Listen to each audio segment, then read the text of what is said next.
নমস্কার। আমার চ্যানেলে দ্বাদশ শ্রেণীর সমস্ত ছাত্রছাত্রীকে স্বাগত। আজকে যে বিষয়টি নিয়ে আলোচনা করব, একটি কবিতা, দ্বাদশ শ্রেণীর একটি কবিতা নিয়ে আজকে আলোচনা। কবিতাটি ছোট কিন্তু খুব সুন্দর একটি কবিতা। শক্তি চট্টোপাধ্যায়ের লেখা আমি দেখি আজকের কবিতা এবং আজকের আলোচনার বিষয়। কবিতাটি শুরু করার আগে ছোট করে বলে রাখি, এই কবিতাটি যে বই থেকে নেওয়া হয়েছে বা এর উৎস গ্রন্থ সেটি হচ্ছে অঙ্গুরি তোর হিরণ্যজল, এই কাব্যগ্রন্থ থেকে কবিতাটি নেওয়া হয়েছে। আলোচ্য কবিতার মূল বিষয়বস্তু হচ্ছে সবুজের প্রতি কবির ভালোবাসা। দিনের পর দিন যেভাবে প্রকৃতি থেকে সবুজ আস্তে আস্তে বিদায় নিচ্ছে এবং প্রকৃতি থেকে সবুজের এই বিদায় নেওয়ার ফলে কবির মনের মধ্যে যে দুঃখ, যে যন্ত্রণা, সবুজকে হারানোর ফলে তার মনের মধ্যে যে বিশেষ এক ধরনের অনুভূতি, তারই বহিঃপ্রকাশ হচ্ছে আমি দেখি কবিতাটি। কবিতায় আলোচনাতে যাওয়ার আগে প্রত্যেকের কাছে একটাই অনুরোধ, চ্যানেলটিকে সাবস্ক্রাইব করে পাশে থাকা বেল আইকনটি প্রেস করে দিও। ভিডিও ভালো লাগলে ভিডিওটিকে লাইক করো, শেয়ার করো এবং কমেন্ট করো। আর তোমার মতো যারা এইচএস পরীক্ষার্থী আছে তাদের কাছে ভিডিওটিকে শেয়ার করে দিও। তো চলো আর কথা না বাড়িয়ে আমরা আমাদের মূল আলোচনায় আসি, আমরা আমাদের কবিতার মধ্যে প্রবেশ করি। কবিতা আলোচনা করার আগে সংক্ষেপে কবিতার মূল যে বক্তব্য সেটা বলে নেব, তাহলে তোমাদের কবিতাটি বুঝতে সুবিধা হবে। আমি দেখি কবিতায় কবি শক্তি চট্টোপাধ্যায়ের সবুজের প্রতি আকাঙ্ক্ষা প্রকাশিত হয়েছে। শুরুতে যেটা বললাম যে দিনের পর দিন প্রকৃতি থেকে নগরায়নের নামে সবুজের যেভাবে নির্বিচারে ধ্বংসলীলা চলছে, তো তাতে করে এই সবুজ আর যে বেশি দিন টিকবে না সেটা কবি খুব ভালোভাবে অনুভব করেছেন। তো ইট কাটে জঙ্গলে ভরা শহুরে জীবনের মধ্যে সবুজের যে অস্তিত্ব সংকট দেখা দিচ্ছে, তারই প্রসঙ্গ কবি ঘুরিয়ে ফিরিয়ে এই কবিতাটির মধ্যে এনেছেন।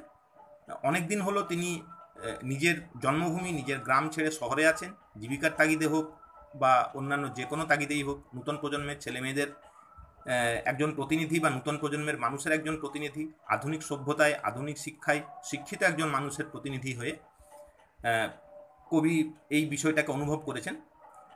তো সেই কারণের জন্য কবিতার শখের বাগানে গাছ বসাতে চান, বা মানুষদেরকেও বলেছেন যে প্রত্যেকেই যেন তার নিজের বাড়ির মধ্যে বা যে কোনো জায়গায় তারা যে বাগান তৈরি করে সেইখানে সবুজ গাছপালা বসাক। কারণ সবুজ পৃথিবী থেকে দিন দিন কম হয়ে যাচ্ছে, নিঃশব্দে সবুজকে আমরা ধ্বংস করে চলেছি। তো আমাদের শারীরিক এবং মানসিক আরোগ্যের জন্য, সুস্থতার জন্য এই সবুজের কিন্তু খুব প্রয়োজন। সেই কারণেই শুধু গাছ, শুধু সবুজ, এই সমস্ত কিছু দেখা, এই সমস্ত কিছুর প্রতি ভালোবাসা, এই সমস্ত কিছুর আবেদন কবি কিন্তু মানুষের কাছে রেখেছেন। দীর্ঘদিন ধরে যেহেতু তিনি শহরের মধ্যে আছেন, কর্মব্যস্ততা পূর্ণ জীবন কাটে তার, তো সেই জন্য বহুদিন তার কোনো জঙ্গলে যাওয়া হয়নি। জঙ্গলের মধ্যে সবুজের মাঝে গাছপালা, পাখির কলকাকলি, পাখির কলতান, পাখির গান শোনা, এই কোনো কিছুই তার হয়নি। স্বাভাবিকভাবে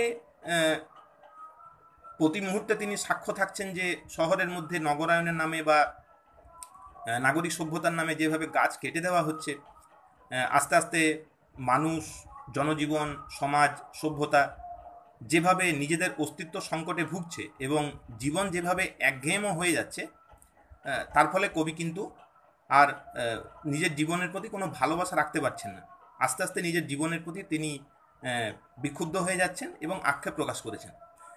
এই কবিতার মধ্যে শহরের অসুখ বলে একটি শব্দবন্ধ কবি ব্যবহার করেছেন, যে কথাটির মানে হচ্ছে নাগরিক সভ্যতার বিকাশ বা নাগরিক সভ্যতার নগরায়নের যে দাবি আমরা করে থাকি বর্তমান সভ্যতার মানুষেরা, তা কিন্তু আসলে প্রকৃতিকে ধ্বংস করারই একটা চেষ্টা। নগরায়নের নামে প্রকৃতির কোনো উপকার হয় না, মানুষের হয়তো সাময়িক উপকার কিছু হয়, কিন্তু প্রকৃতির কোনো উপকারই হয় না।